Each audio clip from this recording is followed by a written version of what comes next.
point is, the end result is the same. Duty calls. I have searched the world over for you. That is so cool. You guys all just have this really tight bond. Just call me the computer whisperer. He seemed so nice and normal. You don't want to come back to my place? The bleach smell makes me nauseous. I thought it was going to be a slow night. It's fucking fantastic. I love that sound. Can we go now?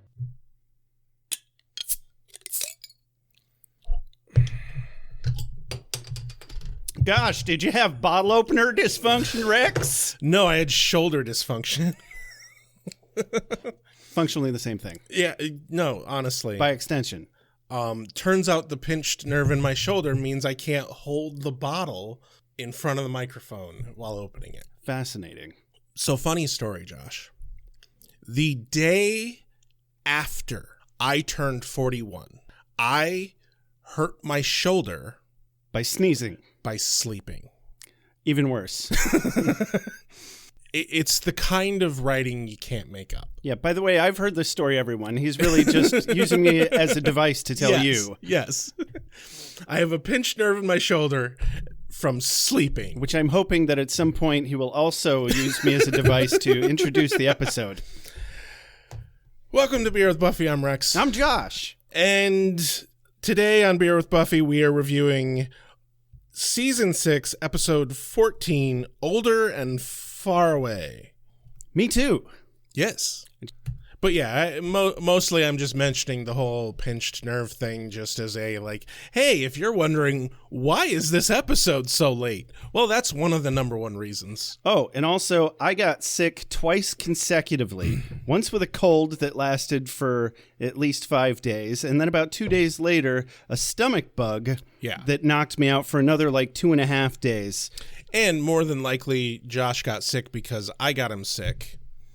Because I was sick on my birthday. Stop making out with me, Rex.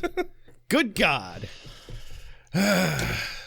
Also, no, I don't think we've had any contact since... No, we recorded right before I got sick.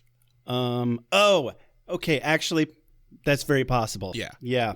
Yeah, we're not exactly 6 feet apart here. No. I mean, it's not like we're in a super cramped studio either. No. But whatever.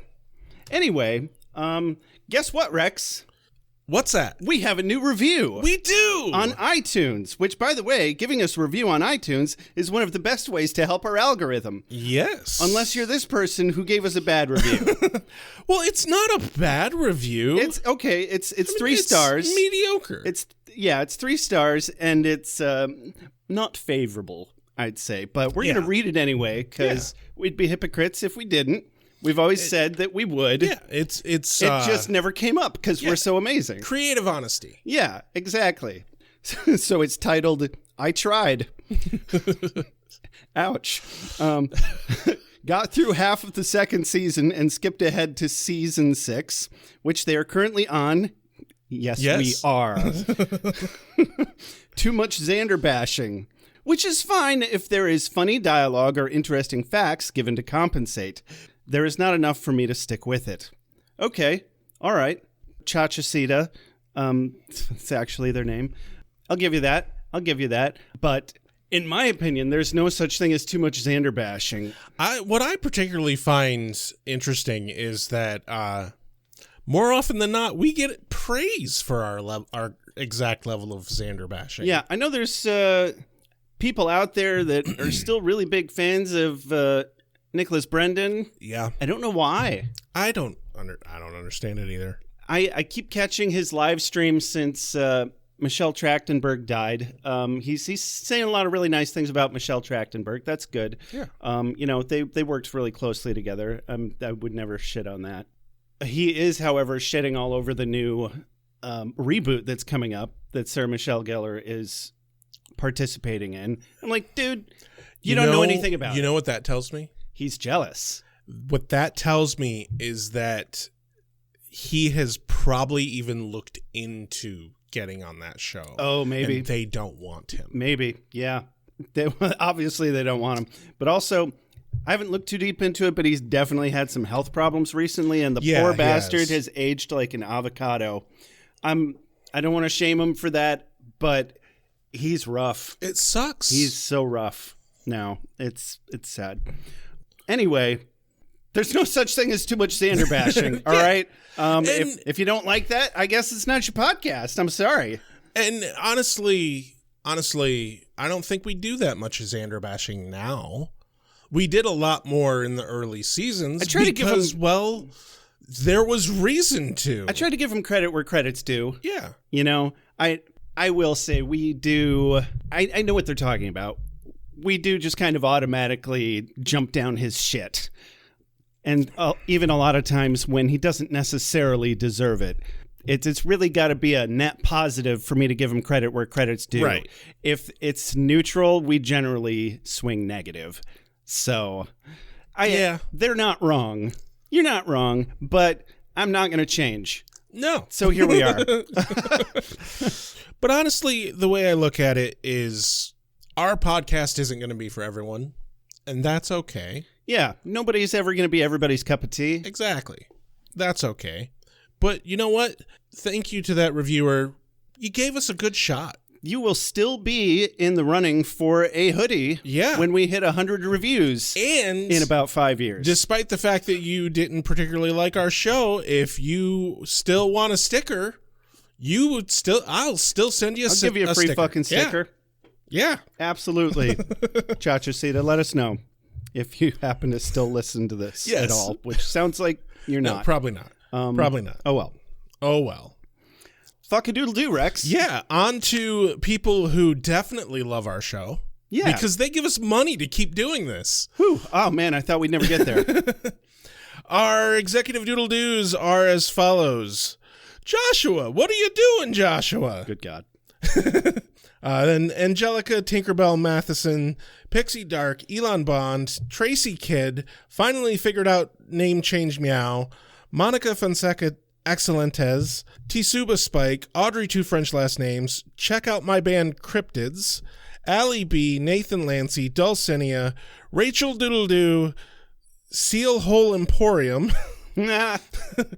Tabalicious, Sandra Craig, Jay Sommer, Karen Moon, Leroy Jenkins, Kelly MC, Jesse Rain, Alex from the Heart, and Carrie Phillips. Thank you so much. Without you, this show literally is not possible. Good job, you guys.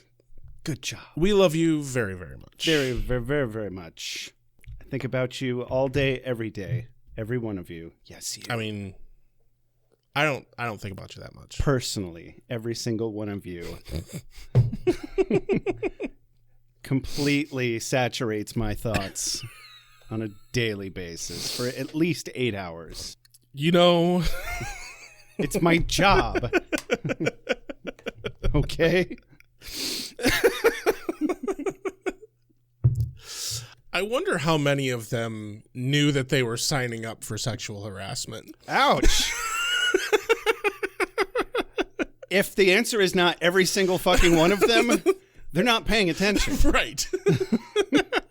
Even Chachasita's paying attention here. Okay? Yeah. Oh, man. On with the mom synopsis. Joshua! What are you doing, Joshua? Same thing I do every day, Mom.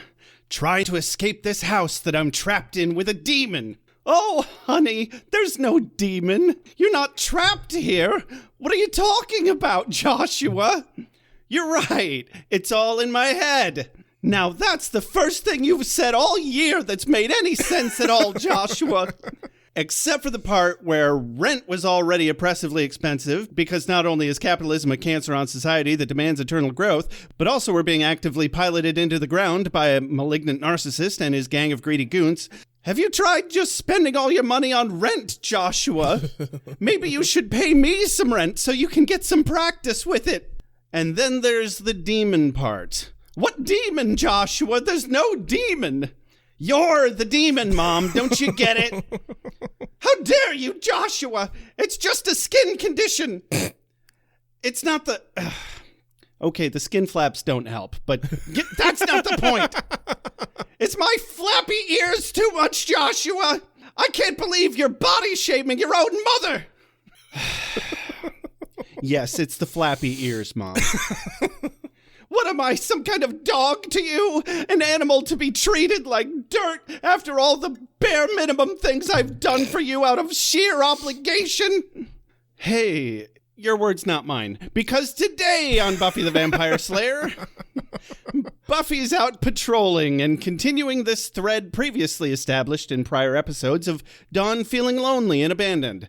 Buffy stabs a demon with his own enchanted sword, unwittingly trapping him inside of it. Dawn steals a bunch of stuff from the mall and the magic box, I'm guessing, including a leather jacket and a fistful of small jewelry and trinkets.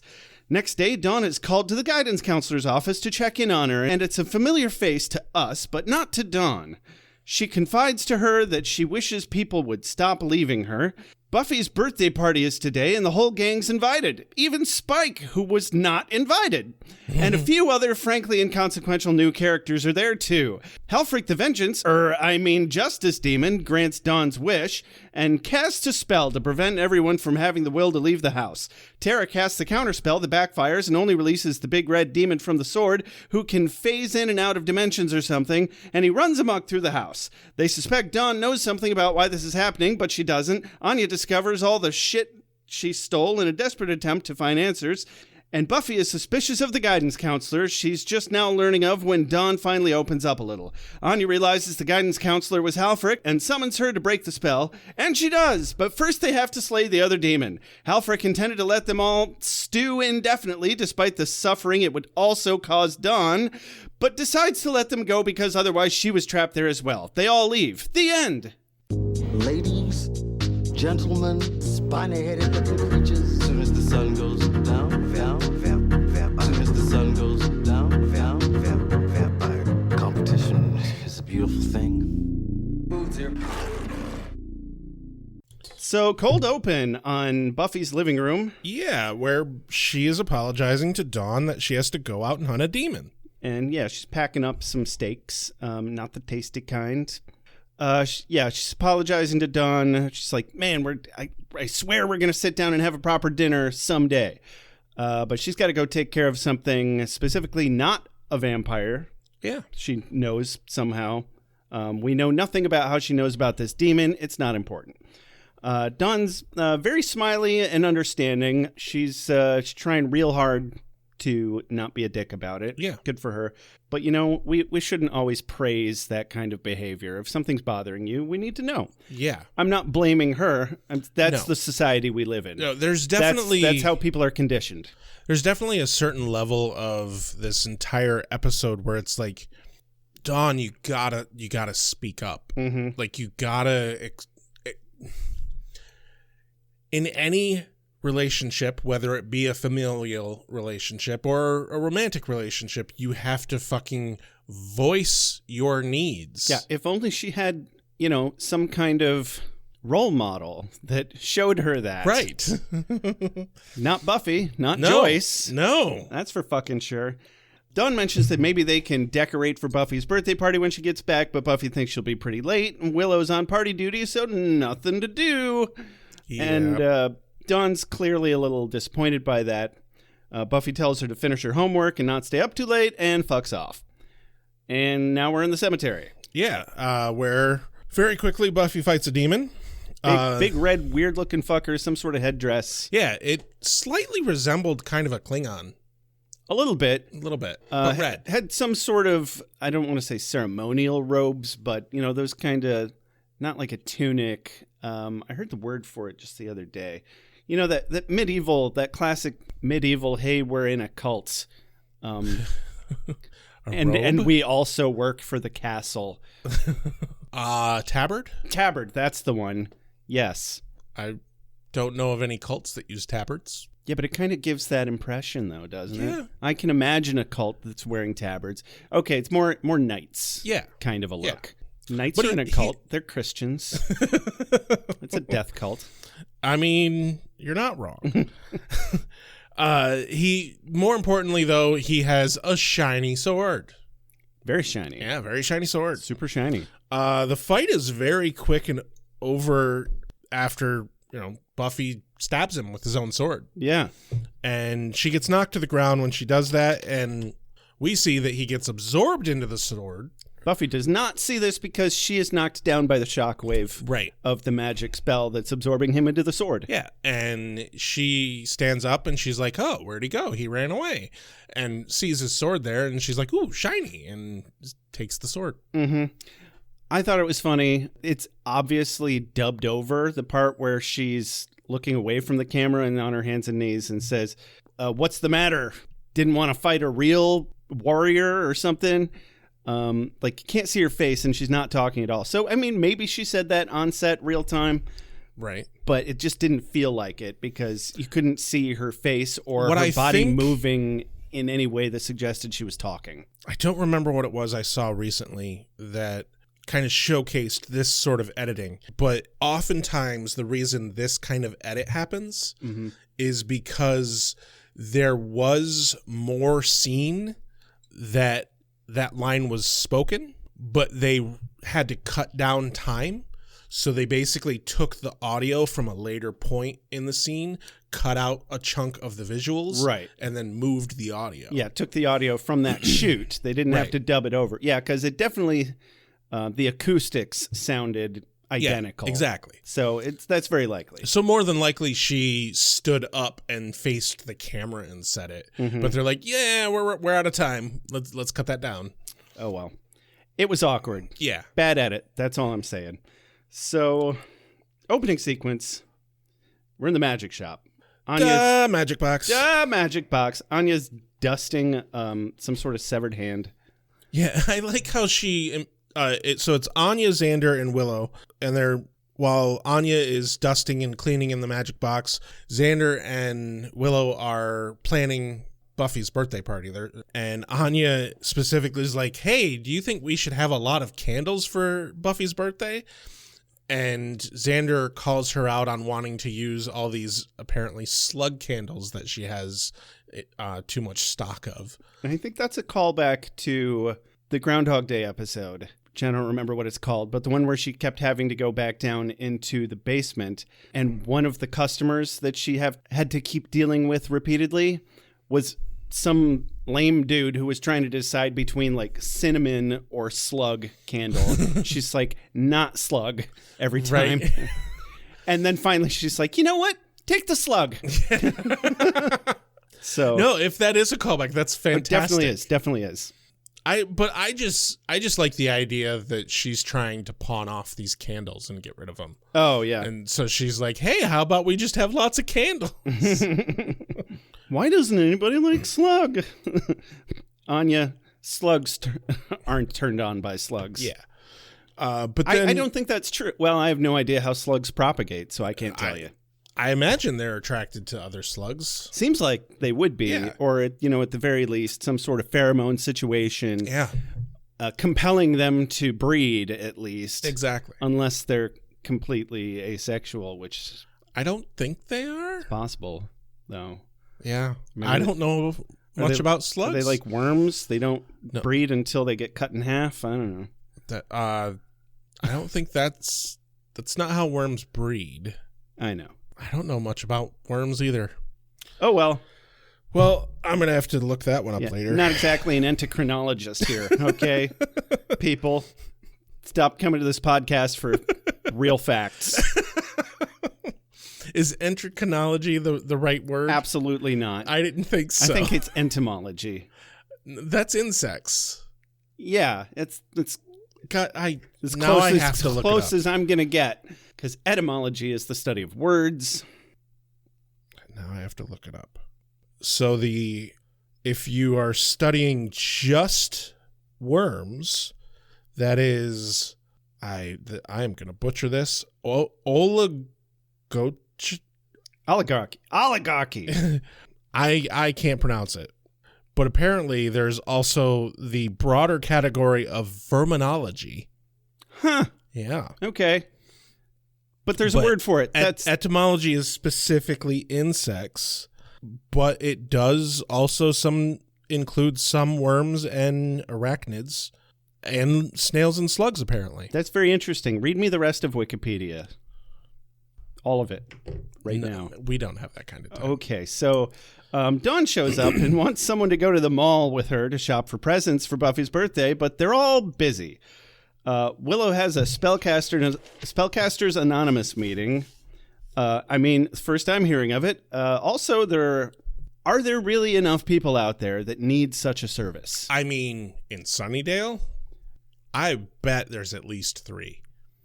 Okay. I will concede. Probably. But you know what?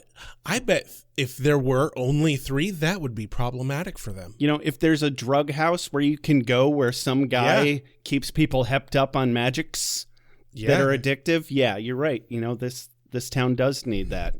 My bad. I'm sorry I questioned it. But yeah, Xander is working on scheduling for work, and Anya has to go over the books. Mm-hmm. So Dawn's on her own, and she looks like a kicked puppy, and they all just fucking let her go alone. Bunch of assholes. Can I'm a little bothered by an aspect of this. She's all pissy that she has to go to the mall alone. But, like, how many episodes ago was it where she wasn't allowed to go fucking anywhere alone? Yeah, you'd think she'd be a little happy to have some autonomy. Like, God, and she's been doing a shit ton of fucking stealing. You'd think maybe she'd be a little joyous that she gets to go to the mall alone because she gets to steal a shit ton of stuff. Well, I get the impression she's stealing because she's mad that nobody wants to spend time with her. I mean, yeah, I suppose, and that's obviously how they're writing it, but also, like, I don't know. Yeah, it doesn't necessarily ring true to how a child or a person would actually react in this particular situation, but it's what they went with, and I'm just going to let it go. It's not completely implausible. It does seem a little out of character, though. Yeah. But more importantly, I'm surprised by the fact that any of the Scoobies let her fucking go to the mall alone. Like, because well, she's not being chased by a crazy demon god anymore. Even after that season, they still, like, had times where it's like she couldn't go anywhere alone. They went from overprotective to neglectful in, like, 3 seconds. Yeah. And it's crazy. Yeah. It's And Willow, you can miss your damn meeting once. Right. I think it's going to be okay. Like, really, she looked so sad. Just go to the mall with her. Yeah. Anyway, whatever. Then we wouldn't have an episode, which is a terrible reason to write an episode. But here we are. Right. To the Summers' house. Later that night, apparently, Dawn returns home, and she's home alone. Nobody's there. I don't know where the fuck Buffy is because, like, she already killed the demon. Where the fuck has she been? Yeah. But she returns home. She's out drinking to celebrate. Yeah. With herself. She's probably fucking Spike. I mean, possibly, but she was already in the cemetery. I mean, that's true. Then again, there's like 12 of them. Yes. Doesn't mean it was his cemetery. Exactly. Yeah. But anyway, Dawn gets home. She heads up to her room where she, I guess, looks over her spoils, a handful of jewelry, and a leather jacket. Mm-hmm. Turns out she's giving the leather jacket as a gift. Yeah, she was clever how she stole that jacket. She tried it on, air quotes, and then put her normal coat on over it and just walked out that way. Yeah, that's pretty standard. Shoplifting 101. Yeah. I hear that's how people steal bras from JCPenney. I wouldn't know. I've never worn a bra, so I would have to agree that I do not know. Yeah, never once. But that seems pretty easy. Right? Yeah. They're not going to stop you and look under your shirt. What Honestly, if they're wrong? The main part that I've always wondered how they manage it is getting out with a fucking security tag. Right. Like, you gotta have some method of removing that, right? Yeah, I imagine it's probably not that hard to just get yourself a security tag gun. If you know former employees. You can do all kinds of stuff if you're a former employee and you know exactly how everything works there. Get a friend to steal a gun for you, or if you were disgruntled on your way out, you just take a gun with you. Yeah. Mm-hmm. I used to have a security tag remover for a place that I used to work at. But I didn't steal it on purpose. I just, have ADHD. It happens. You should use it to steal things. I don't have it anymore. Oh, what are you going to do? But a lot of those things are just magnets. Right? Yeah, but I think I was told they'll spray ink on you if you take them off incorrectly. I don't think so. Marking you and ruining the product. I don't think that I've never seen any that would do that. And I guess- can't imagine as an owner who would have employees who probably are going to do dumb things. I would not want them to put in a system that, like, I might get a dumb employee who ruins merchandise because they don't know how to remove a thing. That would suck. Yeah. Anyway, yeah, so she's looking at her black leather jacket, looking all, oh, nobody loves me. I thought we got past that a few episodes ago with the musical episode, but nope. Yep. So yeah, great coping mechanism for being emotionally abandoned. Good for you, Dawn. You know what? Fucking treat yourself. Yeah, and we live in a capitalist hellscape. Yeah, it's how we're trained to make ourselves feel better is toys. I mean, if you think about it, the way the capitalist system works, if you are an employee and you are not trying to screw over your boss by, like, weaseling out of work or trying to get paid without putting any work in, or you are not stealing, then you are doing capitalism wrong. Because think about it.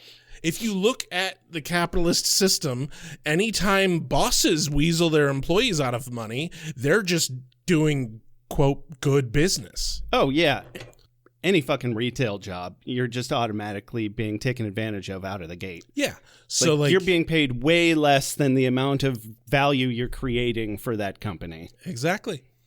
And therefore, if you are not trying to game the system, you're not playing the game right. You're not doing it right. So Damn you know right. what? Good on Dawn. Good on Dawn. Stick to the man. Absolutely. Well, this guy wants effective weapons. I've got it covered from A to Z. From axe to the other axe. I'm fairly certain I said no interruptions. Cut to school the next day. Dawn gets called into the guidance counselor's office. Seems like it's probably about the stealing at first. I was expecting to see a cop down there. But nope, it's just Halfrek. I mean, random... It's totally not Random Halfrek. woman we've never seen before. Just because we've never seen her without the demon makeup, we're not supposed to recognize her. I mean, it's possible they were hoping or banking on the, like, maybe people think they just cast her in two different roles. Because they do that sometimes. Yeah, which was possible, but... Star Trek did that shit all the time. Yeah, they did. It's like, oh, we're going to cast this person in multiple roles. They're just going to get different makeup each time. Except, it's too much of a front-facing role and too soon after her other character was introduced. So it was very obvious that something was about to happen with Halfrek. But she asks Dawn how she's doing, kind of a check-in, and, basically prompts Dawn to make a wish. I mean, she's being the best fucking guidance counselor that ever happened anywhere ever here. Yeah. I mean, I guess nobody ever died that was super close to me that triggered that kind of a watch system for me when I was in high school. So maybe they do this for kids that are at risk because of stuff like that. Yeah, they do. But in my recollection, I only ever spoke to a guidance counselor like maybe twice. And it was... I had to go through... it was about getting a class changed. I had to go through school counselor shit all through my elementary years, and some of them are good. Some of them would actually like do this kind of check-in. Well, that's nice then. Yeah. So she's actively watching her emotional well-being, and she finally drags out at Dawn that she's tired of people going away, and she wishes, keyword here, that she could make them stop going away. But otherwise, she's fine. Yeah. She's just fine. No, this girl needs a goddamned therapist. Yes. Like, we're all trained from a very young age that we're supposed to lie about it when we're asked if we're okay. Don't be a burden. You're a problem to fix if you ever have a negative emotion of any kind. Not a human being who needs to be cared for and guided. But to this woman's credit, she doesn't seem to believe Dawn under any circumstances. And we find out why later. It's because she has special empath powers that she can sense her emotions from across the city or some shit. Yeah. But if this were a real guidance counselor, what more could she do? Get her a fucking therapist. Yeah. A grievance therapist. Like, a grief counselor. I think I have a grievance. Like, obviously Halfrek's a demon, so like she's not really gonna help anything anyway. But if you really wanted to help kids of bad parents, you would like go to the parents and be like, hey, your kid needs help. Excuse me, I am going to punch you in the face. There's no way that you can truly prepare for it because it is going to be excruciating. I turned into Giles there. But, yeah, a little bit. It's fine. And we haven't seen Giles in a long time, so I miss him. Well, he's gone from the show, legitimately. But he makes I miss him. He will come back a little bit. I know. Yeah. No, I miss him too. Son of a bitch. But he did it to go be with his real daughter instead of his TV daughter. Yeah. So I can't blame him at all. No, I can't blame him. Anyway, cut to... I think Halfrek should offer Dawn a job as a vengeance demon. Right? I think she'd be great. I think she would too. I think she'd be happy. Yeah? Yeah. Or not. I don't know. Maybe. I'd take a fucking job as a vengeance demon in a heartbeat. Yeah. Anyway, cut to Buffy's house where I'm guessing later that day or the next day, who knows, it's Buffy's birthday party. Xander comments on there being tons of food. They discuss who they invited to the party. Buffy apparently invited a work friend. Sophie. Candace or Sophie? Sophie. Xander and Anya express that they also invited someone for Buffy, an adult friend. Oh my. They're attempting to be kind of coy about it, but it's like, dude, just come out and be like, hey, there's this guy Xander knows from work. We think he's hot. You'll think he's hot. Mm-hmm. And you know what? Good. Yeah. Maybe you'll make babies and go on double dates with us. Anya literally whispers something about this, and Dawn pops in a half second later and it's like, what? Right. Say again? You're inviting an adult friend for Buffy? Go on. So Dawn excitedly runs in to hear the details of this gossip. Buffy uses her Slayer powers of self-restraint to not throttle them. Xander abruptly cuts the conversation short by delivering the food to the guests who have not arrived yet, and they're making cute little canapes. Yes. Cheap canapes, not good ones. No. Yeah, it's like vegetable dip and vegetables. Vegetable dip. Oh, boy. I'm really hungry. I just realized that. I could go for some vegetable dip. Goddamn. Yeah. Fuck yeah. Hey, if you're listening to this podcast right now, you should mail us some vegetable dip. But if you could package it so that it stays cold, that'd be preferable. I'd appreciate that. Actually, don't do that at all. We're not going to eat it. Yeah. I'm not going to eat any food sent to us by strangers. No. Sorry. And even if we know you, that doesn't make you not strange. At the front door, Tara arrives. Buffy greets her. Tara asks if Spike was invited.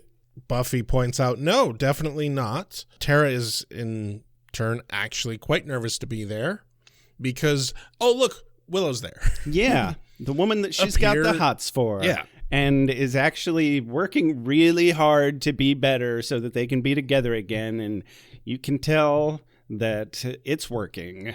Yeah. Anyway, enter Willow, and immediately Buffy's like, you know what? I have things to do, and leaves. Over there, that's not here. Yeah. Which, she's running from the awkwardness, which there is lots of awkwardness. Oh, one of my quotes of the day here was when Tara comes in and Buffy asks her how she's doing, and Tara says the word gulp comes to mind. Yeah. Some of the best Buffy, some of the more clever Buffy speak that I've heard in a while. Yeah. Normally it's just like adding Y to a word or turning a noun into or a verb into a noun or well, which Willow follows up with in the next bit of conversation where she says that she is Finey McFine. Okay. All right. That's, you know what? That's just fine. Yeah. That can be fine. That can be Finey McFine. Yeah. As far as I'm concerned. But it's the finest thing to find its way out of Fineville. I want to give a lot of credit to these two, though, because they act this brilliantly. They feel really awkward. Oh, yeah. But also magnetically attracted exactly. to each other. These are two... I am seeing two people on the screen, not two characters. Right. There is no line between their character and themselves. And, the chemistry between these two is palpable. No line whatsoever. They clearly want to eat each other alive. Honestly, I firmly believe that Willow and Tara are two of the best actors in the show, period. Without a doubt. And the chemistry that these two have on screen is phenomenal. And even when they're being awkwardly broken up, it's still phenomenal. Mm-hmm. I love it. Couldn't agree more. Tara manages to keep her hands off Willow and excuses herself to get something to drink, leaving poor Willow babbling to herself. You wouldn't want to get thirsty. Yeah. I had to watch it 4 times to pick up what she said. Yeah. It was literally thirsty. Yeah. It's poor Willow. And then in the kitchen, Buffy's pouring drinks, and it doesn't say what she's pouring. She's pouring something out of a pitcher.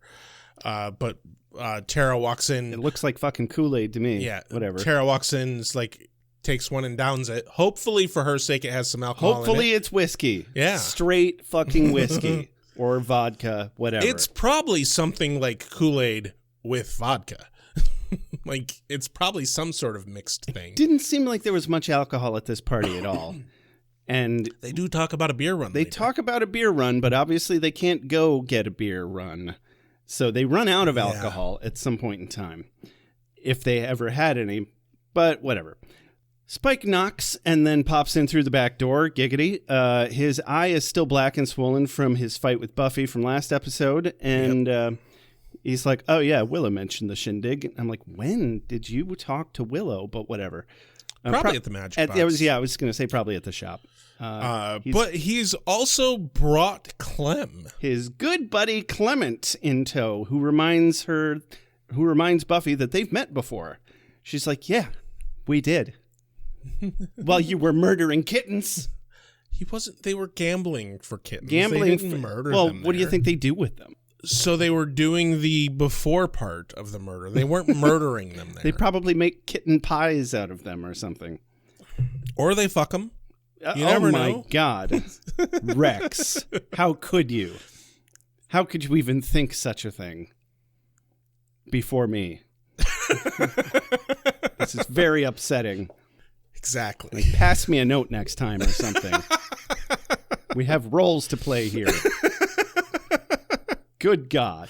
You're right. I apologize for encroaching into your territory. You should be sorry. The dirty jokes are yours. Only the really off the rails dirty ones. Yeah. You can have some marginally clean dirty jokes. So Xander marches Richard into the room straight to Buffy and announces he needs to know where to park his car. And Buffy starts to answer. Xander shoves him towards Buffy and says, "Why don't you show him?" And so she leads him out of the room. I can only think that the choice to name this character Richard was completely deliberate. Because he's literally just a dick that they want to hook Buffy up with. Just some dick. Yeah. And it's not that he's being a dick. No. But he's just some dick. He's definitely a normie and doesn't belong here. But not even a little bit. For fuck's sake, he's actually wearing a red shirt.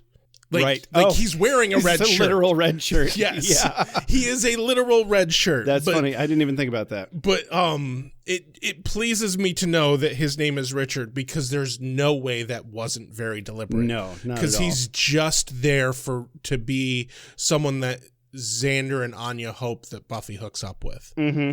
And I just love that there's just a demon at this party that they've invited normies to, and nobody even tries to be like, maybe get the demon out of here. Right. Like, Spike can pass for human, obviously, but not Clem. We have no idea what Clem is. Who cares?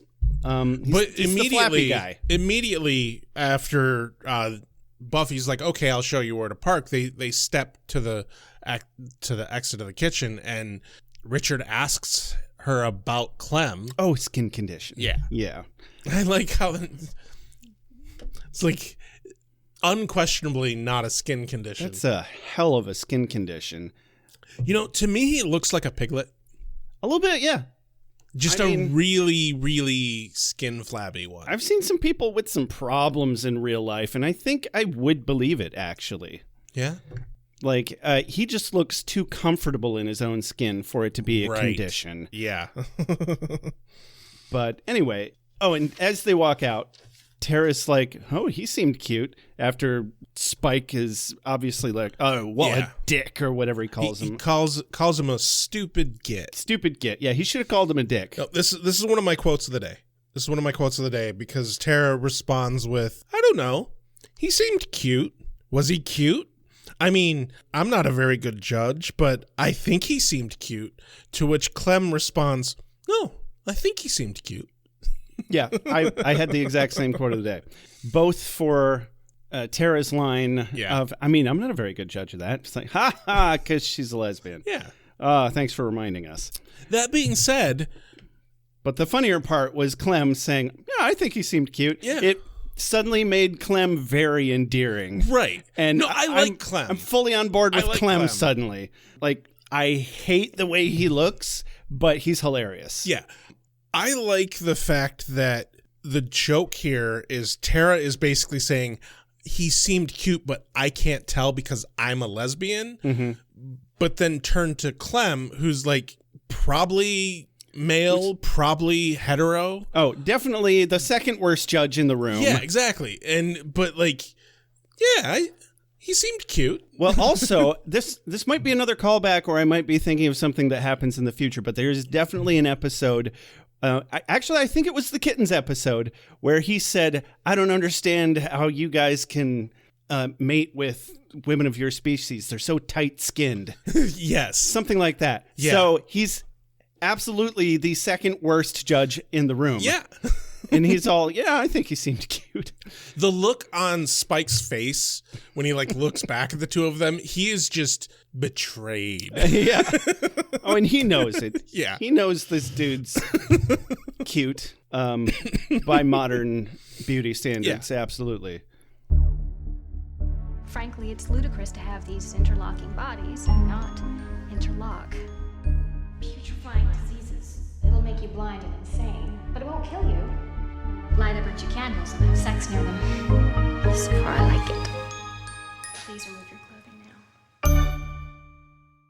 So we're in the living room now, where Dawn wants Buffy to open presents. Xander and Anya are there on the couch, and she's like, oh, when Buffy gets back, let's open presents. And Anya just has a deep need to condescend to her first. Yeah. Though. That's a higher priority. She's making a grown-up friend. It's like, and Dawn's like, I know why he's here. I know why you invited him. I was literally there for the conversation, Anya. You know I can hear you when I'm in the room. Exactly. And she's like, sure you can.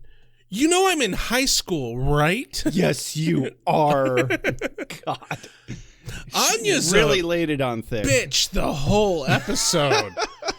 Like, I don't feel bad for Anya having like shit stolen from her store at all. Like, this episode. No wonder she's stealing shit from you, Anya. You deserve it the way you treat her. Oh my God, it's funny though. It is funny. Yeah, literally pats her on the head.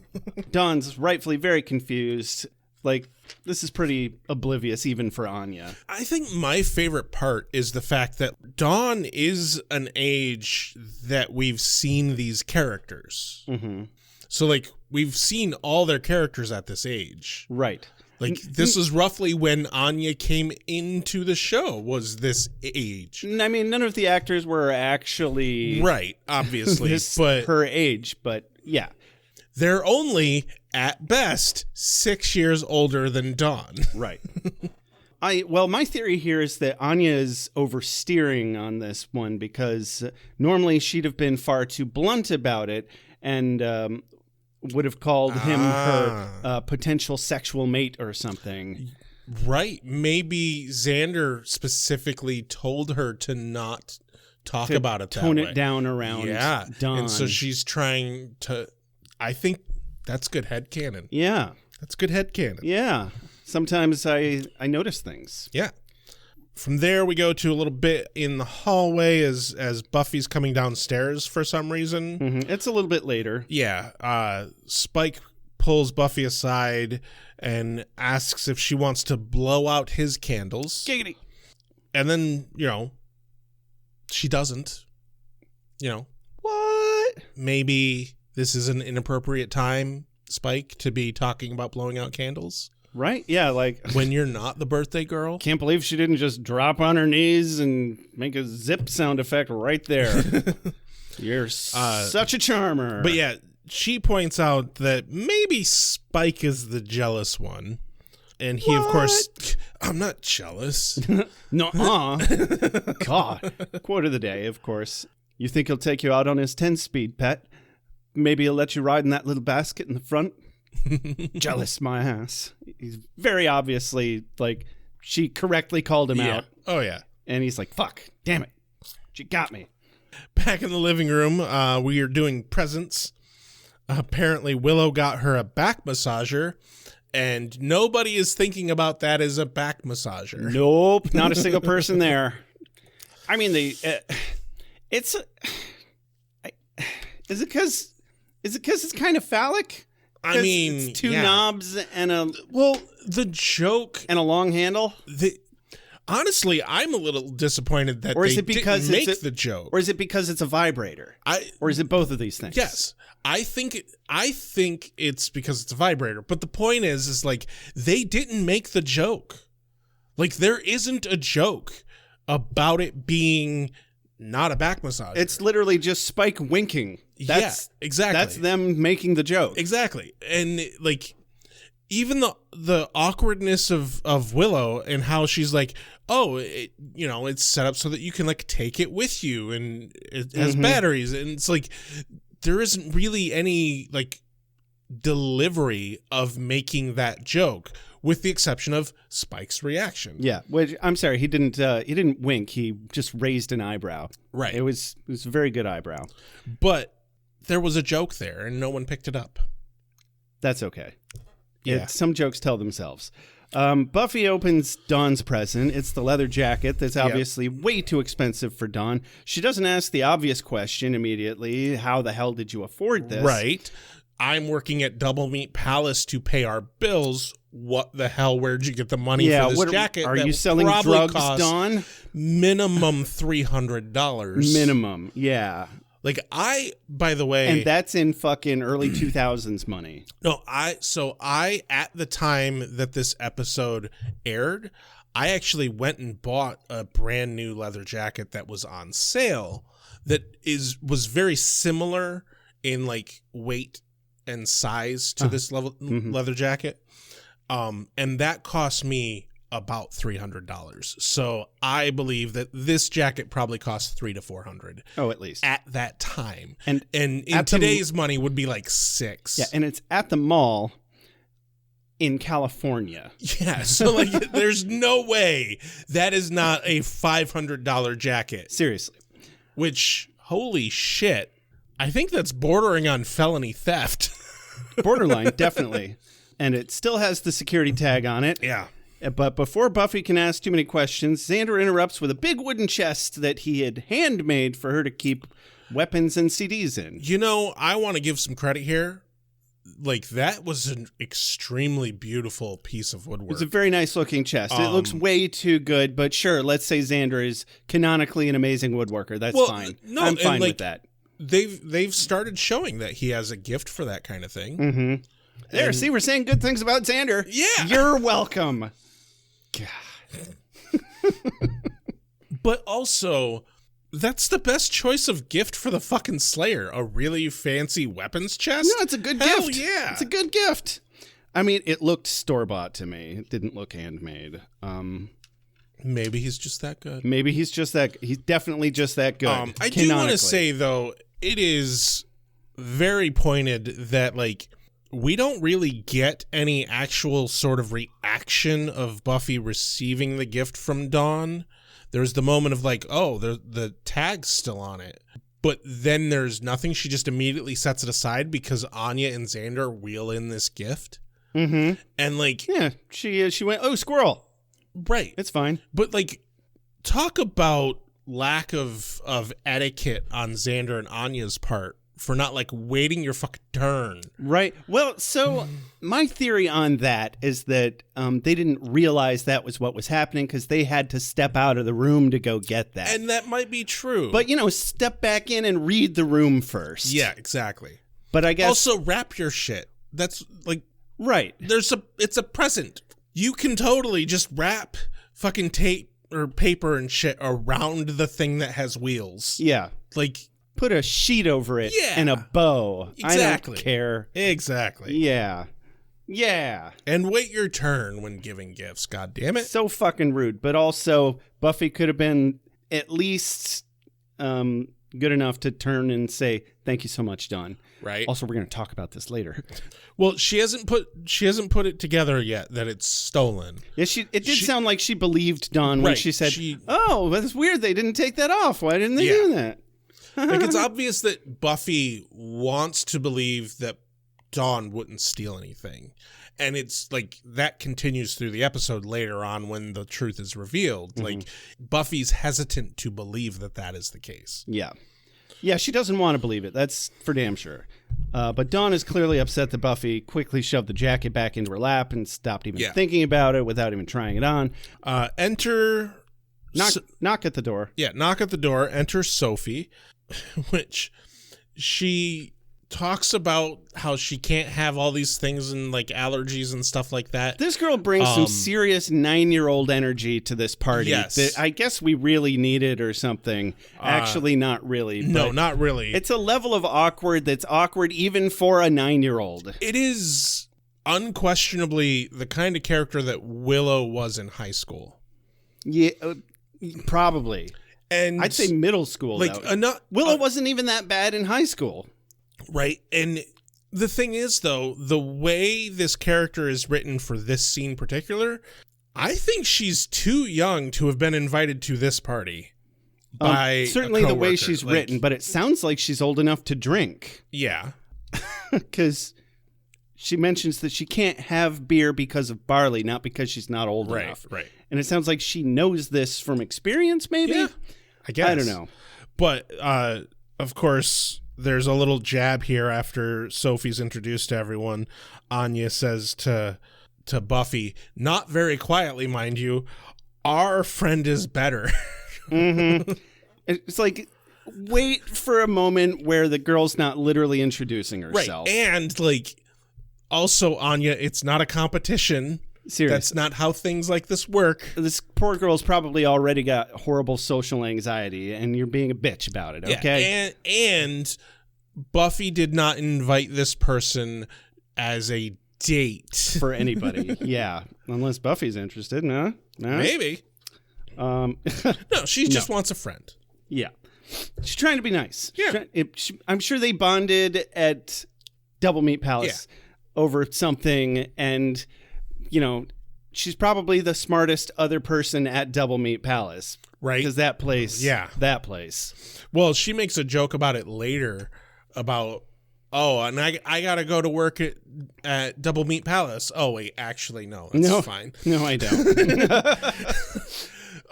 But what I find particularly of interest at the tail end of the scene is in the set that you have Buffy standing roughly in the center of the living room, right? Mm-hmm. Dawn is on the couch.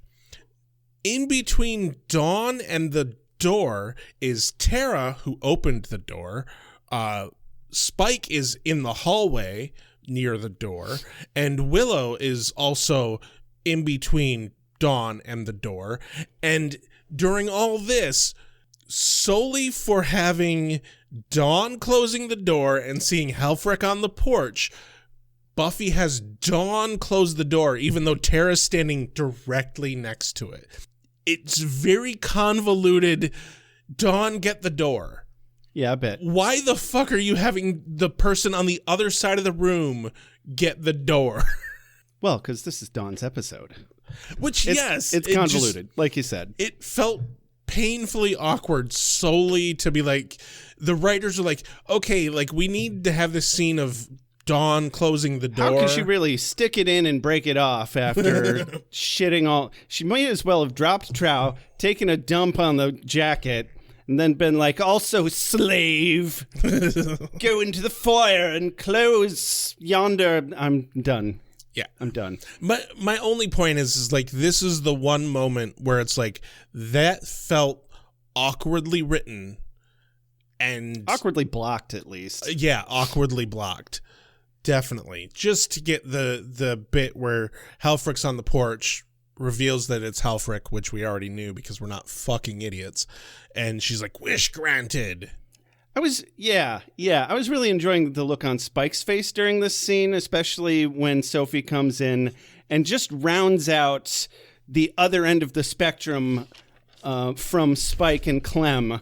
Right. Of how awkward this group of people is. Like, this is so not Spike's scene. It's more Clem's scene than it is Spike's scene. It is. Like, Clem's having a great time, legitimately. And he's a good guest. Yes. Like, he's one of the better guests in the goddamn place. But I can only think of one time where I had this weird of a collection of people together at one time, and you were there. It was my surprise party a few years ago. Yes. I was like, this is the weirdest collection of people that I know all in one place at one time, and I have no idea how to behave right now. It's that moment where you have the incongruity of, this is your work group of friends, plus this is your not work group of friends. This is the coffee shop group of friends. And it's like, this is not old high school friends. Right. These are not people that are supposed to intermingle. They all know a different person. A handful of people that I think are cool, but we're not really friends, but somehow they still came to the party. Yeah. But it just, like, to me, because, you know, you have your work persona, you have your friend persona, you have your home persona. Yeah. All the people here all know a very different Buffy. Right. And it's that moment where you're like, you are causing this person to have to be 4 people at once. Right. You know, at least they, I think they handled it well, though. Yes, they did. It's fine. I think by the end of this, Sophie and Clem are best friends. Honestly, and I don't know what, because I know we see Clem again later. Like, he shows up a few times, fairly in the regular, show. I think. But I would have. They even invited that actor back to be on the Audibles reboot. Oh, really? Yeah, I did not know that. Mm-hmm. But I would have loved for Clem to become a season regular. Mm-hmm. Like, imagine if this was the introduction to a character that just became part of the show and like actually like in the credits sort of thing. Mm-hmm. Like, that would be hilarious. That would be hilarious. Yeah, he's fun. I don't know why he's so fun, but he's fun. It's because he's a demon. He's, you know, designed to be a very ugly demon, but he's just he's a decent guy. He's pleasant. Sure. He does something nefarious with kittens, but you know what people do behind closed doors is on them. It's a cultural thing. You can't bash them for culture. Exactly. Demons are people too. All right. Exactly. So, wish granted. Yes, wish granted. I'm not in your room. I'm in the hallway. The hallway doesn't belong to you. Mom, I could stand in the hallway, right? My friend Sharon's older brother knows a girl who died because she choked on her boyfriend's tongue. Yeah, this would have been more of a creepy mind fuck if she hadn't been more recognizable to me. But Right. like, oh, why is the guidance counselor hanging out on the porch? Oh, she's a demon. But didn't really get that effect at all. I think it would have been a better effect if the guidance counselor was a different actor. Oh, and then she morphs. Yes. Yeah, that would have been more of a... Like if that would have gotten me more. If they had cast somebody to be the guidance counselor that maybe looked a little bit like Helfrich, and then like that, I think would have been a lot better of a reveal. I mean, if I was watching these as they aired, I almost certainly wouldn't have recognized her as Helfrich, but since I've seen it before and I looked up the actress last episode, yeah, I recognized her immediately. Or better yet, don't introduce Helfrich in the previous episode. I think it would have been even better if we had never had any guess whatsoever that this was Avengers. Yeah, we should have met her while she's doing something like this. I'm still not mad about how we met her, but that would have helped this episode. Yeah, it would have given a lot more weight to this scenario. So we end up cutting to a bit where Buffy and Richard chat. He offers to get her a drink, but she turns it down. She's not feeling this setup, the match. I don't really think she is. No, obviously not. I mean, maybe she's disgusted by Spike, but she's got history with Spike. Well, it somehow makes so much more sense with Spike. Right. The biggest problem with Richard is that he's a normie. Yeah. And like I don't even mean that from like him being not in the know for like demons and shit. Yeah. I mean, he's just a normal dude. Like he's the kind of guy, like this dude has normal problems and normal hobbies, and it's like Buffy needs somebody a little bit weirder than this guy's gonna have a job with his name on his shirt. Exactly. Definitely. And like even if Buffy hooks up with somebody who isn't some sort of level of supernatural or even in the know of supernatural, it's got to be someone who's a little bit odd. Oh, definitely. A little bit more character, something. Richard, on the other hand, is just too normal. Yeah. Also, my gripe about this scene was, okay, I get that he's just offering to get her a drink as like a means of hitting on her and suggesting that they sit and chat or something. But also functionally, there's no reason to offer to get her a drink in her own house. Right. And we don't even know if there's booze in it.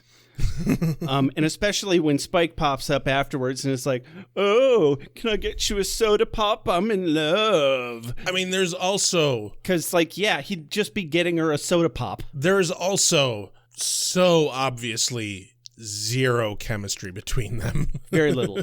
Certainly little to none. Yeah. And he would have to be a complete idiot to not already see that. Yeah. Or, well, you know, he's trying. He's there for the night. He has a job. He's attempting to do it. Yeah. I can't blame him for trying, but whatever. So Spike does his bullshit signature move of pinning Buffy against the wall. She's worried someone's going to see. He grabs her hand as Tara walks by. Buffy yanks her hand away and leaves Spike there to have just a beautiful interaction with Spike. He lies about having a cramp that Buffy was helping with. And Tara's like, really? A cramp in your pants? It's a thing. Yeah, definitely. Yeah. Tara is fucking just on point. Yeah, so on point this episode. Because she's definitely just fucking with him. Because he doesn't know that she knows. Yeah. She is this whole episode knowingly playing the anti-wingman. And like doing it fucking perfect. Very well. Oh, she shuts him down again in just a little bit. Yes. Because they've broken into... It's 2 a.m., we know this. They've broken into groups of playing Monopoly and poker, and they've been playing for 3 hours that they also established. Let me tell you, there is absolutely nothing in the world that tells you that something is wrong with a party It would than have to playing be Monopoly. It would have to be a cursed party. Yeah. For them to be playing Monopoly that long and the party still be going. Right. And then they decide to play it longer. Oh, before they get to Monopoly, though, we did have a little bit of a scene where Xander and Anya are going back and forth of, no, you go for making a beer run. And then Willow's like, I'll do a beer run. This is when we get the line from Sophie about barley. Mm-hmm. But I was like, I even wrote down in my notes because I did not grasp yet what the curse was. Right. I was expecting the curse to be they physically can't leave, not they mentally can't leave, and they like emotionally can't leave. Yeah. And so like I was like, what the fuck? When Willow and Sophie are like, yeah, we'll do a beer run, and then they just don't do anything. I was really confused. Yeah, and then she just puts her head on the plate. Yeah. I'm like, okay. What is going on? But this is was definitely an odd choice. Yeah, it's foreshadowing. It's the first moment that we see, whether we know it or not, that they are unable to leave the house. Yeah. And the moment before this was where Tara shuts down Spike again when Dawn wants it to be a sleepover. He's like, oh, lots of things we can do to pass the night away. And Tara's like, why don't you put some ice on that cramp? And he's like, oh, okay. Right. That's the next scene in the living room when they're playing Monopoly and they're playing poker. Yeah. So cool. We covered that then. Yes. But I did want to mention there's a great little bit when they first move over to the poker. Clem's like, I don't know. It's just weird without the kittens. Yeah. I had kittens. Had that down as a quote of the day, actually. And we cut to morning. Yep. Next morning, where Richard steps into the room and mentions that he and Xander need to go to work, but they're not going to work. Xander and Donna and Clem are watching cartoons, and Xander's like, uh-huh. And Sophie and Willow are passed out on the couch. Buffy sits playing cards with Spike still on the floor. Yeah, they've only got a couple minutes to be at work. They can't be late. Xander doesn't care. Spike's starts to go on about how Richard should leave because he can't miss breakfast, and then turns it into this very not thinly veiled threat to eat Richard. Which, it's the kind of threat that like anybody who knows that Spike is a vampire can see right through, but Richard doesn't know that. He's kind of clueless. Yeah, I mean, at that point, he should have been like, what are you, a vampire or something? Like, what the fuck Honestly, kind of a joke is that? I think with the way Spike is, I think Richard's mind would probably go to, what do you mean you want to like eat me? Are you into me? Right? Yeah. I don't know. Swing that way, buddy. Yeah, we haven't had a homophobic joke yet. Yeah. So, Buffy ends up pulling Spike to the side and says, we don't threaten to eat people in my house. Mm-hmm. Well, apparently some people do, Buffy. Yeah, I had this down as a quote of the day too, but I don't think, I don't know why.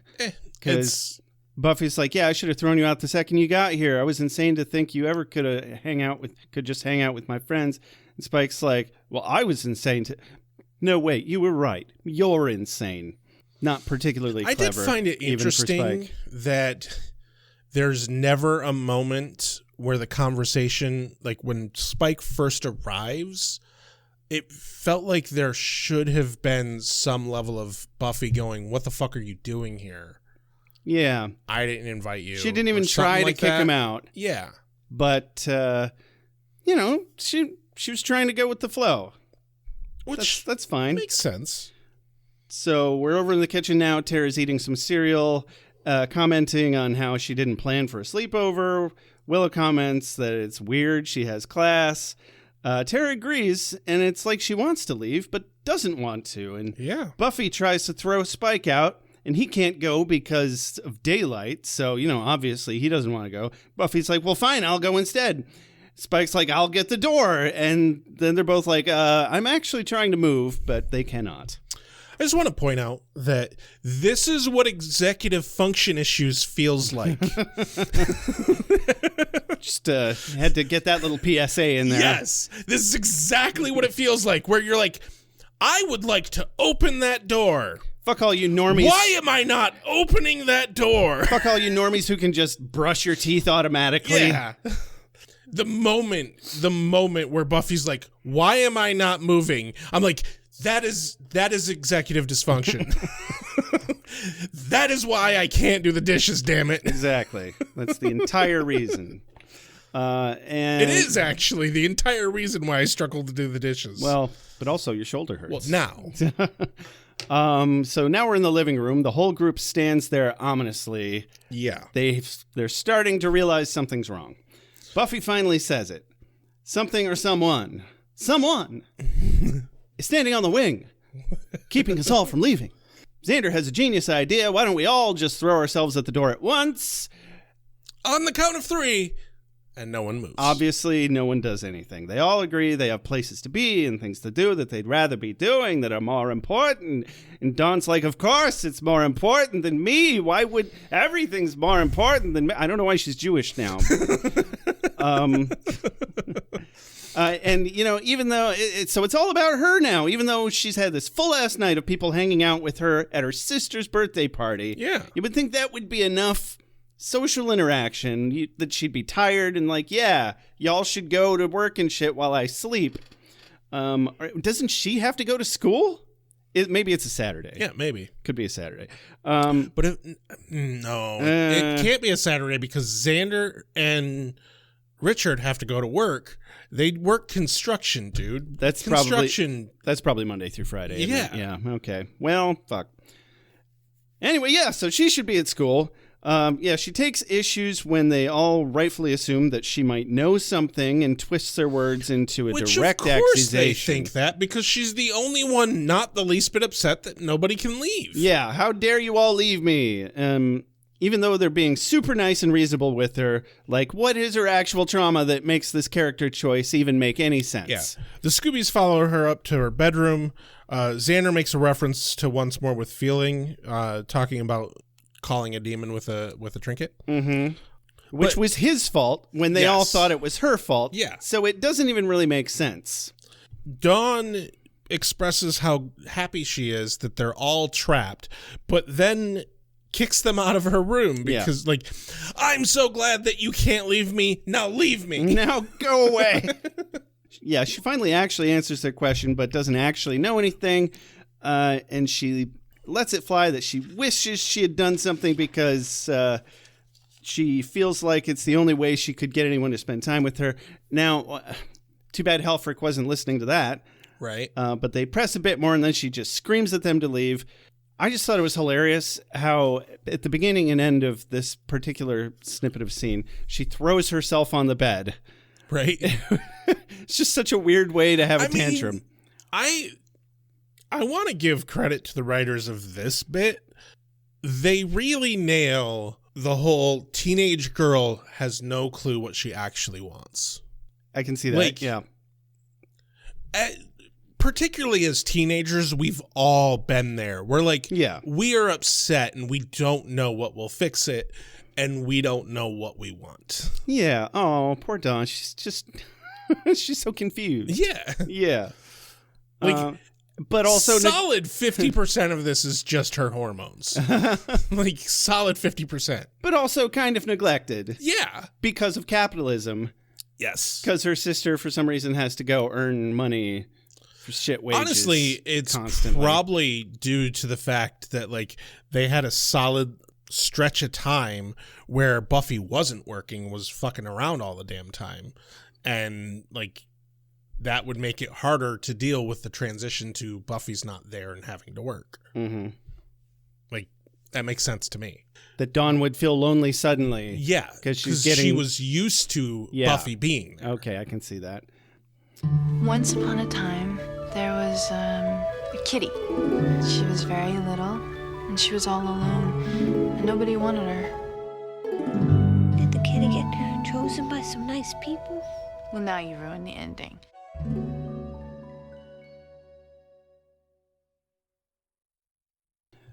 So we're back in the living room now. Yes. Where they discuss what they can do and how they can solve this situation. Buffy suggests to Tara that maybe they need to cast a spell. something generic, but Tara says that she could use magic, but she doesn't have any supplies. Yeah, they did establish that the phones are cut off. Yes. And they're fucked, by the way. But like you said, they decide to do a spell. They don't. Willow happens to have some supplies.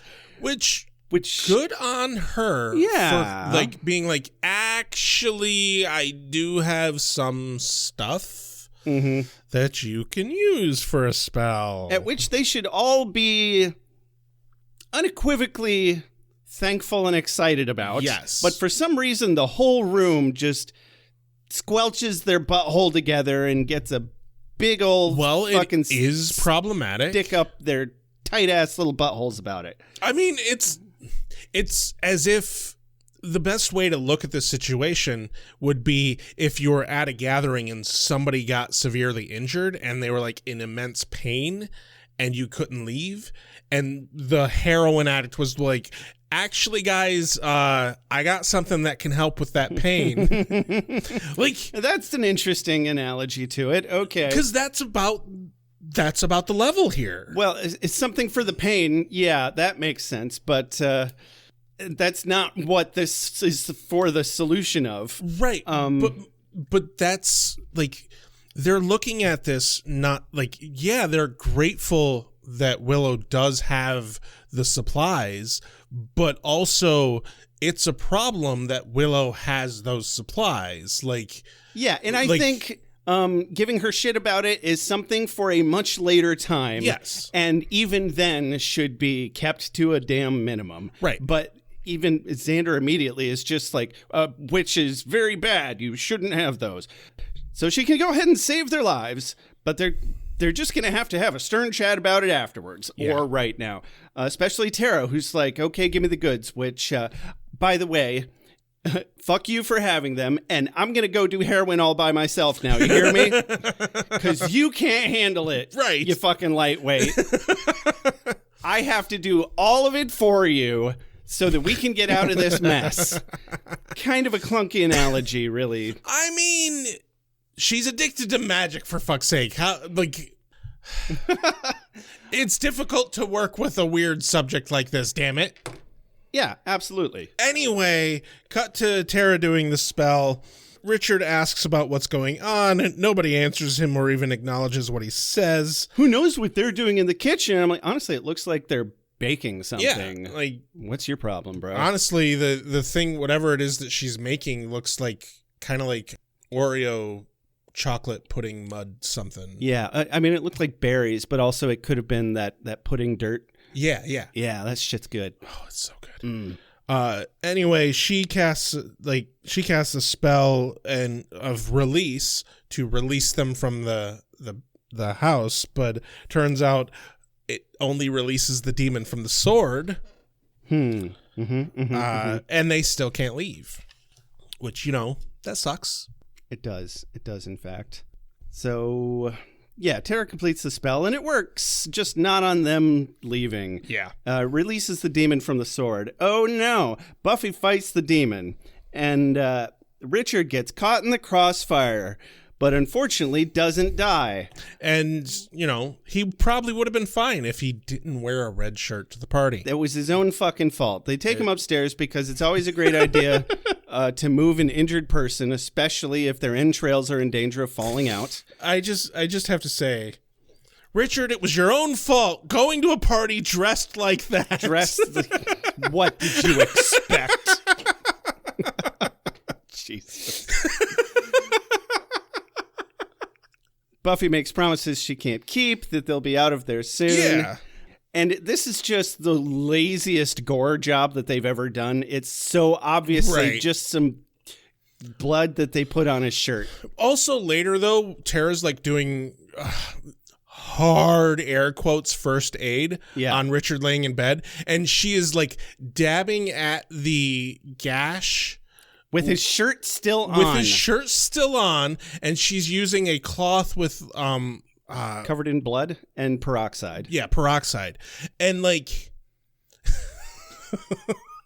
that's not going to help anything. Yeah, don't waste it on him, honey. Spike needs that for his roots, all right? Yes. Jeez.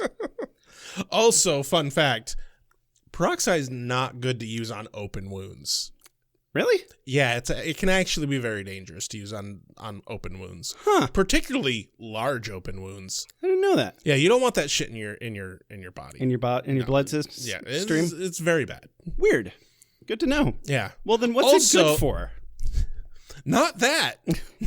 You can use it for some applications of sterilization, but it is an external body thing, not an internal wound thing. Right. And the bubbling that it does, not useful. Not useful? No. Lame. It's also just killing good things that are in wounds. Right. Good to know. Yeah. Well, so it's nighttime now, and Sophie's freaking out. I'm Yeah. sure her mom is worried sick. Like, I'm a little shocked that, like, there's not people, like her mom isn't at the door. Yeah, nobody comes to the door. No police come to do a wellness check or anything. And my question is, what would happen if this did go on much longer? Somebody eventually would come to the door. Also, they're going to run out of food. And I don't think the door wouldn't. I think the door would open just fine. Oh, yeah. But then it would. And then they couldn't leave. The house would just eventually fill with people who can't leave. Cut to a year later, and it's literally shoulder to shoulder, and nobody can fucking leave or breathe. Fucking one guy police... in the middle of the room being like, "Come on, guys, I really gotta go to the bathroom." The entire police department's in there. I guess vampires wouldn't necessarily be able to come in, but no, they'd have to be invited. Maybe they would, because everybody's just so bored. Right? Yeah. Spike would be like, I really just want to fight someone, damn it. Exactly. So, I love that Spike, talking to Buffy, says to her, you ever think about not celebrating a birthday? Because her birthdays are always a fucking disaster. Yeah, because that's the problem. I mean... Is that a theme? Yeah, it's a theme. Okay, I don't remember. Her birthdays are always a problem. We take too long to record. So. Yeah. Then there's some ominous noises in the walls because the demon, when they fought, disappeared. Yeah, it's very convenient that this demon can just phase in and out and stays gone until they need him to come back for another plot point moment. The noises they hear in the walls makes me think of like the creaking of a wooden sailing ship while you're on it. Yeah. And this is where we see Tara doing very terrible first aid. Yeah, that. She's a witch, not a doctor. Damn it, Jim. I'm a witch, not a doctor. So Buffy walks slowly through the hall holding a dagger. She and Clem run into each other and startle each other. Yeah. That's okay. Anya's freaking out in a bedroom, not sure whose, doesn't really matter. Getting super warm, having a panic attack, and yeah, being extra warm doesn't help. No. I hate it when I'm too hot and can't cool down. Xander tries to calm her down, goes to get her some water. So we're downstairs, and the demon, of all people, decides to grab Xander. Yeah. Who screams like a little girl. And Spike gets there first and attacks the demon by giving him some kidney chaos. The demon elbows Spike to the ground. It throws Xander against the wall. It exchanges a couple blows with Buffy, who has shown up now. He turns and slices Xander's shoulder a little, just a scratch. Tiny scratch. Little flesh wound. Graze. And Spike gets another punch in this time in the face to the demon and gets knocked down again. Buffy calls out to grab his sword, then kicks him back into the wall where he disappears again. Yep. And Xander's in a huddle on the floor, looking much more injured than he really is. But stands up. Anya comes into the room, and this does not help her panic attack. No. He has to put on his big boy face really quick here. And he's like, no, it's fine, Anya. I'm fine. I'm really... And yeah, Anya's anxiety is not improved by this event. No. And nor would it be.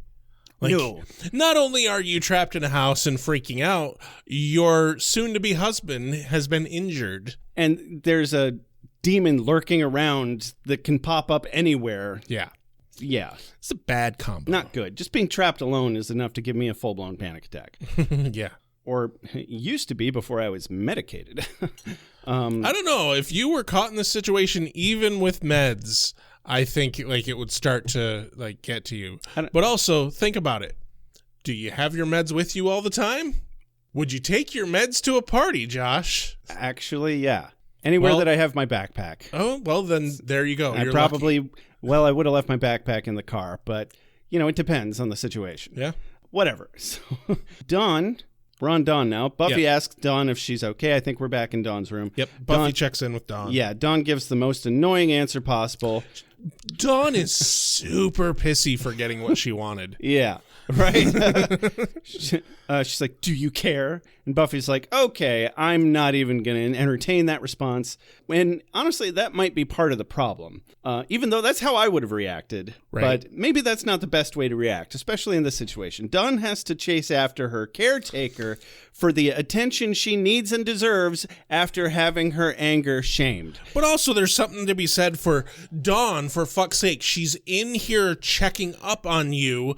Obviously, she does care. Yeah, we get that. We get that. But she's angry, and she has a right to be angry, whether we shouldn't be invalidating that is my point. Right. And she has to explain to Buffy that she feels alone all the time and is having a hard time doing that and feels alone all the time even when people are around.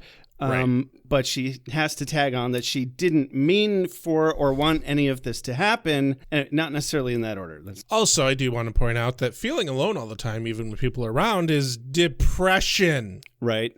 Yeah. This is the point where Buffy goes, okay, when we get through with this and we can leave this house, we are going to get you therapy. Yeah, guess what? It runs in the family. Good luck. Yay. So we're in the kitchen now. They stand around with their dicks in their hands and their thumbs up their asses. Sounds like the party is really about to get started. Am I right? Oh, yeah. Oh, boy. Okay, but no. Anya's like, hey, we haven't tried everything, dick shits. We have a stupid, powerful witch who just doesn't wanna. So how about you wanna? Yeah. And Willow's like, no, I don't wanna. And Anya's like, oh, you're gonna wanna. And Tara's like, no, she's not gonna, cause I'll gonna wanna your ass if you doodle do your big fucking cow. And Anya's like, fine, I'll just doodle do it myself, dipshits. I love this scene solely because there's a moment when Anya is like slowly becoming more unhinged and she's about to like step up to Willow and kick her ass, but Tara just steps in between and is like, I will fucking hurt you. Yeah. Yeah, and I'm like, I wonder who would win in that fight. But also, immediately my thought is like, Willow can't do magic, Anya, but Tara can. Tara can. You were fucked. And Anya's not really a witch, per se, No. and she's not a demon anymore. No. So I bet she's still scrappy, though. You were about to pick a fight you cannot win. Anya was terrifying, though. Yeah. Like when she feels like she's backed into a corner and needs to get something done. And frankly, I appreciate her position. No, I definitely. And putting her foot down about this. Because, yeah, it needed to be said. And it's a very difficult side to pick in this situation. Yeah. I will say this. Buffy is trying to go about this scenario in the way that she should go about the scenario. Like, yes, she wants to get answers out of Dawn, but she also gives a shit about Dawn's emotional well-being and isn't trying to be a fucking bitch about it. Mm-hmm. Anya doesn't give a shit about Dawn's emotional well-being and wants fucking answers. And so she gets fucking answers. You know, it's a dire situation. Yeah. Yeah. There is a point where it's like the situation has gotten to the level of everything's bad enough that it's time to stop giving a shit about the emotional well-being of the person who is probably responsible for Somebody this. was going to get there eventually. It just happened to be Anya first. So this is where we see Sophie. There's just this random shot of Sophie sitting there with Clem. Like it's no big deal that he's this big flappy. They seem to be getting along. Weird-skinned demon. Yeah, he's just like a big teddy bear. Perfectly normal. Everything's fine here. Yeah. But yeah, he's delightful. Of course they're getting along. Nice skin condition, bro. Can I have some? He'd have to smell so bad. Oh, I know, right? Unless he is showering 2-3 times a day. Well, at least once a day, getting very thoroughly under each flap. Yes. And that makes me shudder just thinking. Anyway,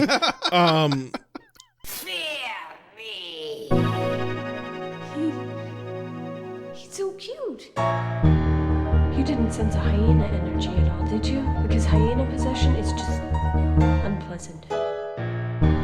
Run, flee, maybe skedaddle. Oh, I miss the free hot dogs on sticks. cut to Dawn and Buffy, who are talking more, and Dawn finally does end up mentioning her guidance counselor and ends up finally telling Buffy about the wish. And Buffy, of course, is like, you made a wish to somebody you've never talked to before. Mm-hmm. Alarm bells. Mm-hmm. Because they've done this before. Felt like a bit of a leap to me. It didn't feel like a leap to me at all. Okay. Like, I guess they did have that whole episode where they met Anya. right. Yeah. To me, you don't make wishes to people you've never met before. Seems like a pretty straightforward sort of rule within this group. Yeah. And so? Yeah. Airtight. Yeah. They hear noises. Cut to Dawn's room. Yeah. Where Anya is ransacking Dawn's room for answers. Xander tries to talk her down. She dumps out this whole box of stolen goods from the magic box.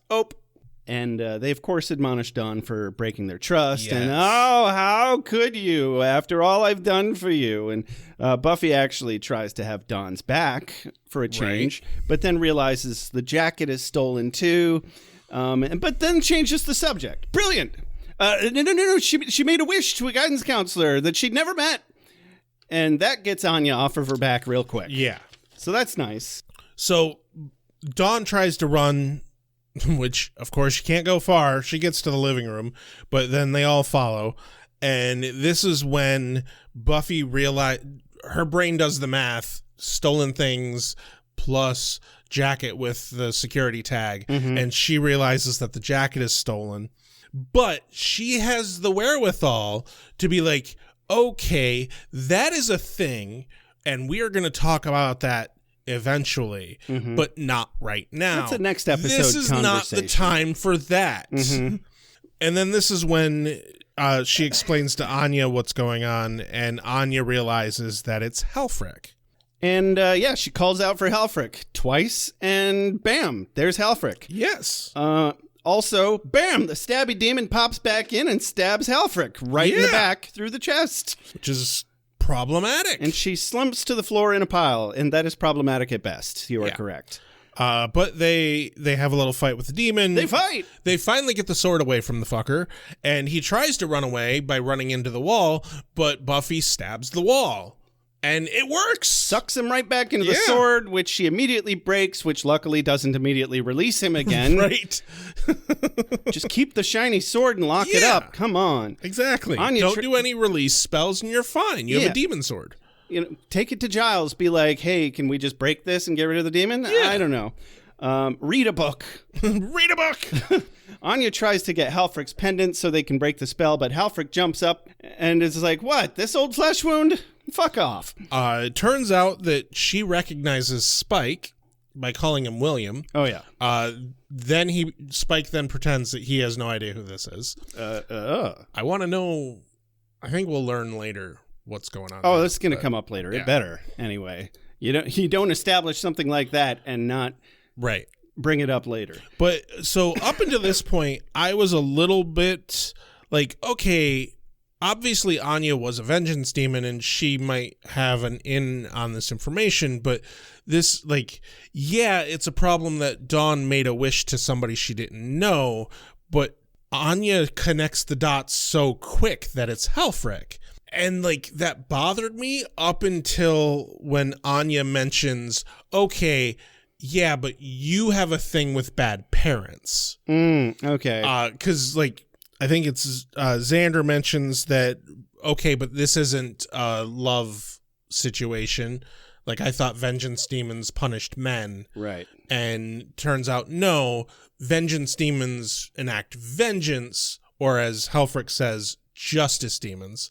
We prefer that nomenclature, thank you. Which I think that's meant to be like a pedantic sort of thing, because obviously Anya refers to her as a vengeance demon. Absolutely, yeah. But apparently Anya's specialty was, women who wanted to get back at men. Right. And Helfrich's specialty is children who want to get back at their parents. That being said, though, when Helfrich showed up, she immediately assumed she was there to kill Xander.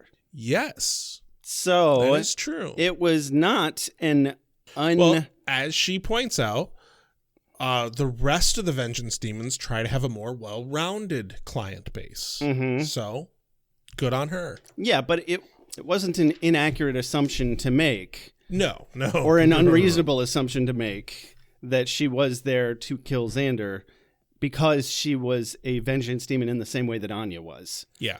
But, so this is a little bit of a stretch, but whatever. It's fine.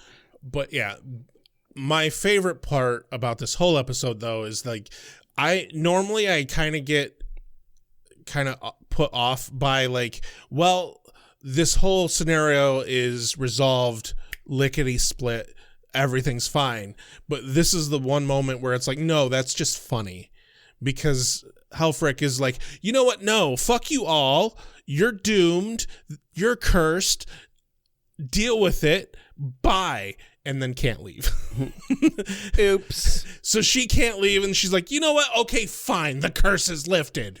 And vanishes. And I don't get why I get why, but I don't get why. Right. She could have easily just undid the curse, left, and then redid the curse. Right. Seems like. Yes, seems like that, but I do think it's a very funny resolve. It is, yeah. I'm sure we can explain away why she couldn't or didn't want to do that very easily. And this is a very funny end to the episode. I like it. I wanted to point something out here that I think is kind of perfect, because the simple truth is, when Anya was a vengeance demon and we saw her cast the wish and all that, it went fucking awfully bad. And when Helfrich does it, it does the same. And basically, when Anya granted Cordy's wish, it fucked Cordy. And when Helfrich grants Dawn's wish, it fucks Dawn. Yeah. It's like, none of the vengeance demons are very good at this. Yeah. Like, are they trying to be? Because it sounds like she's trying to help Dawn. Right. But doing a very bad job of it. I like to think, it is my headcanon, that the person who makes the wish falls victim to it solid 90% of the time. Oh, at least. And I like that pleases me. I like that's because they're demons. They're not supposed to be helpful. Yeah, they're evil, of course. Exactly. So it makes me wonder why they have this. It seems like they have this moral code, though. So now they got to explain that away somehow. To me, I think it's just, they have this moral code, but it doesn't make it work. Mm-hmm. Like, there's plenty of people out there who have, like, a hard moral code that makes them do terribly shitty things. That just makes them seem incompetent, though, not evil. I mean, yeah. I'm fine with that. Okay. All right, so we're still not quite done with the episode. We're in the kitchen. Willow over-explains to Tara why she still had magical ingredients. Tara's like, hey, stop. I'm proud of you. It got really bad in there, and you still said no. Maybe you don't need a safety net anymore. And Xander brings Richard down to take him to the ER, his shirt wound riding up to his chest because of bad makeup. Yeah. The laziest makeup job this show might have ever done. Give me gore, goddammit. It's the only thing that makes me feel anything anymore. Hold on. Before you get too far, I do want to mention that the reasoning that Willow gives Tara is that she felt so much anxiety about having no supplies that she kind of used having some secreted away as sort of an emotional safety net for if things got really bad. Mm-hmm. And then this is when Tara points out, no, look, things did get really bad and you didn't cave. And she doesn't really say, I am proud of you, but that is what she expresses, and it is a great moment. Sure. You know, I was paraphrasing. Yeah. So Spike's like, well, only one thing left to do, and he opens the door, and they all leave, and they ogle at the stars and trounce through the weeds barefoot to feel the dew between their toes or some shit. Buffy closes the door, and Dawn smiles about it as she does. And it's nice. Well, and there's this little moment where it's like, okay, is Buffy going to leave too? Like, because she looks at the door, and the look on Dawn's face is like, is Buffy going to leave? Am I going to be home alone now? I mean, if I were Buffy, I'd have looked at Dawn and said, you want to go get ice cream? Yes. Because I would want the fuck out of the house. Yes. I think that would have been a bit better than just closing the door, but it's still a solid ending. Mm-hmm. Gerarg. Is this for me? I must be ready. I need my strength. Give me more! Night, I shall walk in the earth. Hold on. You've got something in your eye. So how'd you feel about this episode, Rex? I actually really fucking liked it. Yeah, it wasn't bad. It was a little difficult to do notes on because of the short scenes, like a lot of short scenes. But other than that, this is a solid monster of the week. Seriously. It dealt with some of the big fucking things that's happening with these characters. Like, I missed Tara, for fuck's sake. Like, seriously. She's such a good character and such a good actor. Like, the show was kind of hurt by her not being there. But the chemistry between the characters was really fucking solid. And the aspects of it that feel convoluted, I can chalk up to Helfrich did a dumb. And it works. Yeah. I liked it because there was no trio in it. Yes. They mentioned them once briefly and never again. Very briefly, they asked any news about them? Nope. Seems like they can hide real well. Yeah, exactly. And that's it. Nerd's gonna hide. Yeah. Woo, let's concentrate on something else for a minute. Yes. Take a much needed break. Yes. All right. I agree with everything you said. I don't really have anything to add to it. Do you got a quote of the day? Maybe. Yeah, I got to give it to Clem. I think he seemed cute. Yeah. Yeah, that exchange. I'm going to do kind of an accumulation of Tara's anti-winging, the anti-wingman, the multiple scenes where she's dousing that flame. But more importantly, when she asks Spikes, how's that cramp? Still bothering you? Maybe you should put some ice on it. But yeah, Tara is definitely my MVP for the episode. Most very person?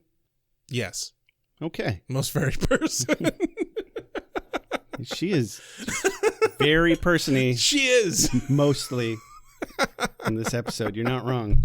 No, what does MVP stand for? Most valuable player. Most valuable player. All right. No, I think it was Sophie. 100%. I will say Sophie was more entertaining than Richard. That's true.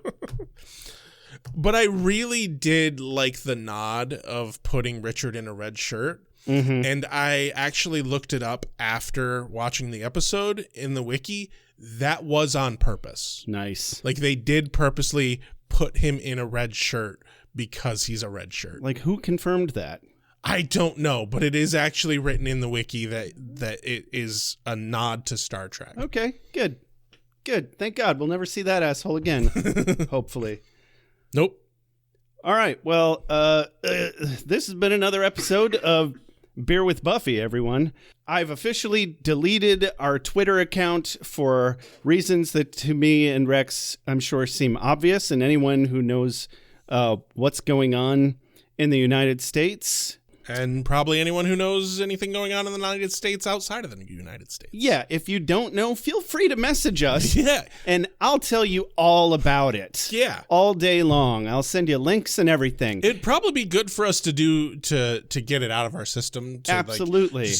Just give a good long, half-hour rant of everything. And especially if you can offer us asylum in your country... Yeah. Only half joking here.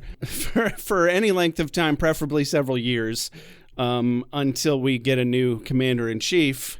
Anyway, yeah, you can do that. You can message us at 269-743-0783. You can text that number. You can call and leave voicemails at that number. You can also email us at beerwithbuffy@gmail.com. You can also find us on Facebook still. We might get rid of that for the same reason that we got rid of Twitter. We are on Blue Sky. We don't have any issues with Blue Sky. Just search Beer with Buffy on Blue Sky and you'll find us. So I hear. I haven't logged into it yet, but I'm going to do that real soon. If you'd like to support us financially, you can buy stuff in our shop at www.beerwithbuffy.com/shop. Or just go to beerwithbuffy.com and you'll find it. It's there, I promise. You can also go to our Patreon and become a doodle-doo at patreon.com/beerwithbuffy. We have a cat naming perk. We've done it a few times. We'll do it again, I swear. But one of the best ways you can always help us out is to review us on iTunes. Please give us 5 stars. You know, that 3-star review today actually didn't drop our average at all. We're still at 4.9. Yeah. So, but, give us whatever you honestly think we deserve. That's fine. I like the honesty. That's that being fine. said, we really like the 5 stars. Yeah, iTunes reviews do not make or break anybody at the end of the day. You know, the best podcasts out there always have some negative reviews.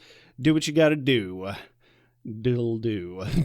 And future thanks and shout out to Adam Danis and Maggie Heron for all of our transition music, which we're actually going to get some more of very soon. We need it. Haven't been able to get around to commissioning that because we were busy commissioning the musical episode for a while there, but it's time. Anyway, that's everything. This has been Beer with Buffy. I'm Josh. I'm Rex. Have a good night. Yeah.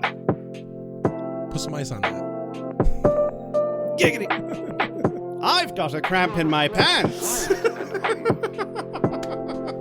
make allowances for your years, but I expect a certain amount of responsibility, and instead of which you enslave yourself to this cult.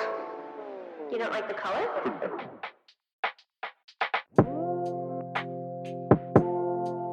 You have a sacred birthright. You were chosen to destroy vampires, not to wave pom-poms at people. Why can't you people just leave me alone? You are the Slayer. Go ahead. I'm a watcher. I haven't the skill. Oh, come on. By appealing to your common sense. Incubi, succubi, everything you've ever dreaded was under your bed, but told yourself couldn't be by the light of day. One girl in all the world. Common sense. One girl in all the world. It was a bit, British, wasn't it?